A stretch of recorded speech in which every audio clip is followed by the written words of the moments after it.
పరమపూజ్య గురుదేవ్ పండిట్ శ్రీరామ్ శర్మ ఆచార్యజీ గారు రచించిన లూయీ బ్రై మనోబలానికి అధినేత అనే ఈ అద్భుతమైన గ్రంథం ఆధారంగా మనమిప్పుడు లూయీ బ్రేవ్ గారి స్ఫూర్తిదాయకమైన జీవిత ప్రయాణాన్ని తెలుసుకోబోతున్నాం.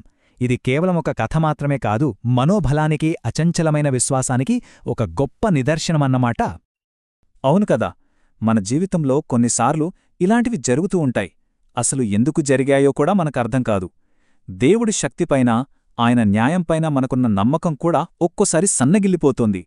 ఆ క్షణంలో ఆ సంఘటన వెనుకున్న కారణమేంటో మన చిన్న బుర్రకి అస్సలు అంతుపట్టదు. కాని కాలం గడిచేకొద్దీ ఆ కారుమబ్బుల వెనుక దాగి ఉన్న వెలుగు ఏంటో, ఆ దైవిక ప్రణాళికలో ఉన్న అసలైన మంచేంటో మనకు నెమ్మదిగా బోధపడుతుంది.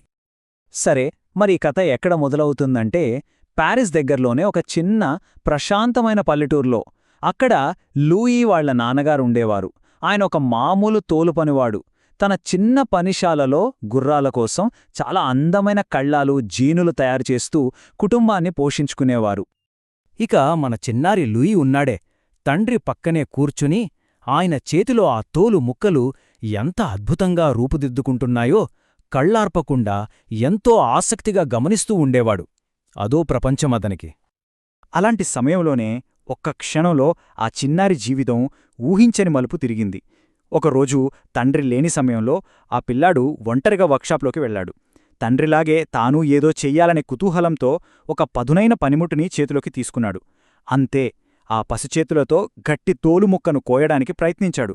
తన శక్తి కొద్దీ నొక్కడంతో ఆ పనిముట్టు జారి నేరుగా అతని ఎడమకంటిలోకి గుచ్చుకుంది. ఆ పసివాడి ఆర్తనాదాలు గాలిలో కలిసిపోయాయి. చుట్టూపక్కల వాళ్లు పరుగెత్తుకుని వచ్చేసరికే జరగరాని ఘోరం జరిగిపోయింది. ఎన్ని ప్రయత్నాలు చేసినా లాభం లేకపోయింది. అప్పట్లో సరైన వైద్య సదుపాయాలు కూడా లేవు కదా. అందుకే ఒక కంటికి తగిలిన ఆ గాయం రెండో కంటిని కూడా కబళించింది. విధి అంత విచిత్రమైందంటే కేవలం 3 ఏళ్ల వయసులోనే ఆ పసివాడి ప్రపంచం మొత్తం శాశ్వతంగా చీకటితో నిండిపోయింది. ఇక ఆ తల్లిదండ్రుల పరిస్థితి చెప్పక్కర్లేదు.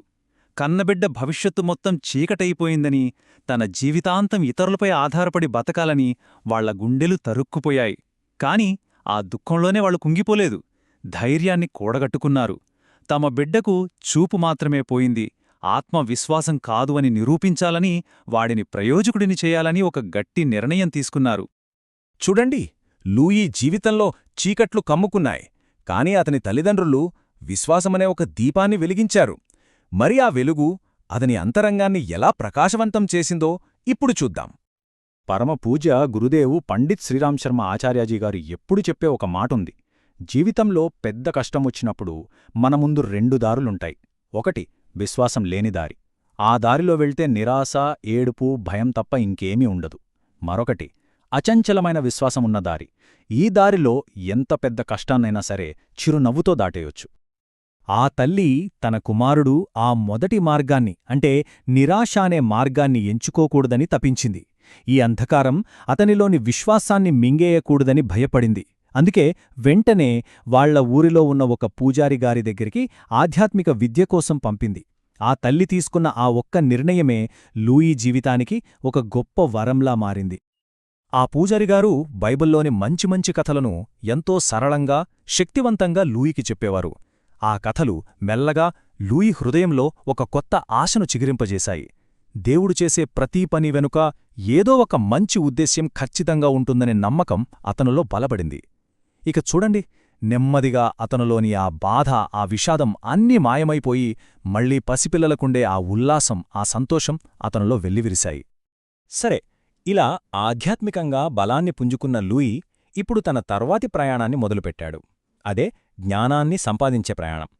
ఆ పూజారిగారి ప్రోత్సాహంతో అతని చదువుకు దారి ఏర్పడింది. కాని కళ్ళు లేవు కదా, ఎలా చదువుకుంటాడు? ఇక్కడే అసలైన అద్భుతం జరిగింది. చూడలేని తన లోటుని లూయి ఒక సవాలుగా తీసుకున్నాడు. తన వినికిడి శక్తిని, జ్ఞాపక శక్తిని అసాధారణమైన స్థాయిలో పెంచుకున్నాడు.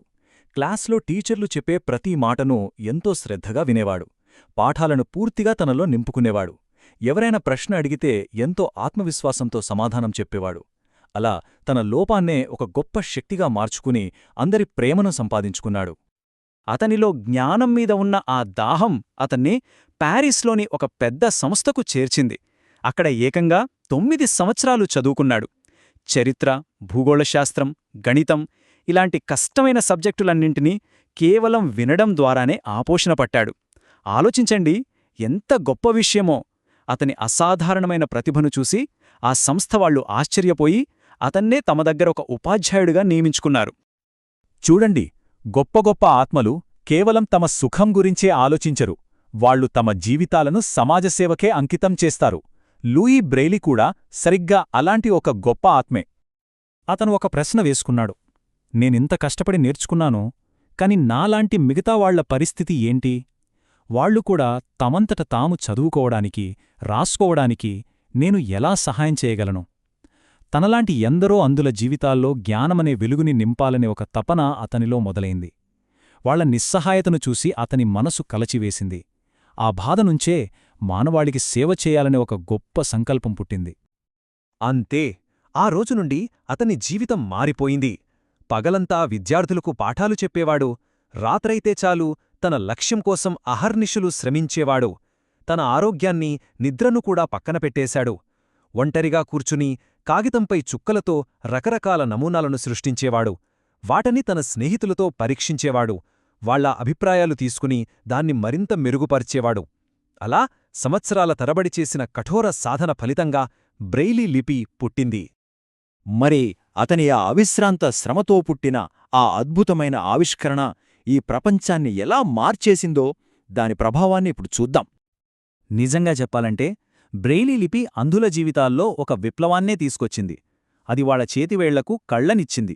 దానివల్ల వాళ్లు అన్ని భాషల్లో పుస్తకాలు చదవగలిగారు, గడియారాలు చూసి సమయం చెప్పుకోగలిగారు, కార్డ్లు, చదరంగం లాంటి ఆటలు ఆడగలిగారు, పెద్ద పెద్ద చదువులు చదువుకోగలిగారు. ఒక్క మాటలో చెప్పాలంటే స్వాతంత్ర్యమొచ్చింది. వాళ్ల జీవితాలికపై పరిమితులతో కాదు, అనంతమైన అవకాశాలతో నిండిపోయాయి. అయితే ఇక్కడొక విచారకరమైన విషయం ఉంది. చరిత్రల్లో ఎప్పుడూ జరిగేదే. గొప్ప వ్యక్తులు బతికున్నప్పుడు వాళ్ల విలువ తెలియదు. ఇది ఒక కఠోర సత్యం. ఎందరో మహానుభావుల్లాగే లూయీ బ్రెయిల్ బతికున్నప్పుడు కూడా ఈ ప్రపంచం అతని కృషి వెనక ఉన్న ఆ మహోన్నతమైన విలువను గుర్తించలేకపోయింది. అవును, లూయీ బ్రెయిల్ తన జీవితమంతా పేదరికంలో, అనారోగ్యంతోనే గడిపాడు. ప్రభుత్వం నుండి అతనికి ఎలాంటి సహాయం అందలేదు, అధికారికంగా ఎలాంటి గుర్తింపు రాలేదు. అయినా అతను వెనకడుగు వెయ్యలేదు. ఇది అతని నిస్వార్థ సేవకు, అంకితభావానికి నిదర్శనం. అంతేకాదు, చిన్న వయసులోనే అతనికి క్షయవ్యాధి సోకింది. చివరి శ్వాస వరకు దానితో పోరాడుతూనే ఉన్నాడు. నమ్మలేని విషయమేంటంటే అతను చనిపోయిన 100 సంవత్సరాల తర్వాత, అంటే 100 ఏళ్ల తర్వాత ఫ్రాన్స్ ప్రభుత్వం అతని సేవను గుర్తించింది. అతని భౌతిక కాయాన్ని ప్యారిస్కు తరలించి ఫ్రాన్స్ దేశంలో అత్యంత గొప్ప పౌరులకు మాత్రమే ఇచ్చే గౌరవాన్ని అందించింది. వాళ్లని ఖననం చేసే పాంథియాన్కు అతని అవశేషాలను చేర్చింది. ఆలస్యంగా అయినా సరే అతని నిస్వార్థ సేవకు దక్కిన అద్భుతమైన నివాళి అది. చివరగా లూయీ బ్రెయిల్ కథ మనందరికీ ఒక గొప్ప విషయాన్ని నేర్పుతుంది. అదేంటంటే, బయటి కళ్ళు మూసుకుపోయినా పర్వాలేదు, మన అంతరాత్మ అనే కళ్ళు తెరుచుకుంటే చాలు, అసాధ్యమనుకున్నదాన్ని కూడా సుసాధ్యం చెయ్యొచ్చు. పరమపూజ్య గురుదేవ్ పండిట్ శ్రీరామ్ శర్మ ఆచార్యజీగారు చెప్పినట్లుగా నిస్వార్థ సేవ చేసే మహానుభావులు యుగయుగాలపాటు అమరత్వం పొందుతారు. వారి జీవితాలు మనలాంటి వాళ్లకు తరతరాలపాటు స్ఫూర్తిదీపాలుగా వెలుగుతూనే ఉంటాయి.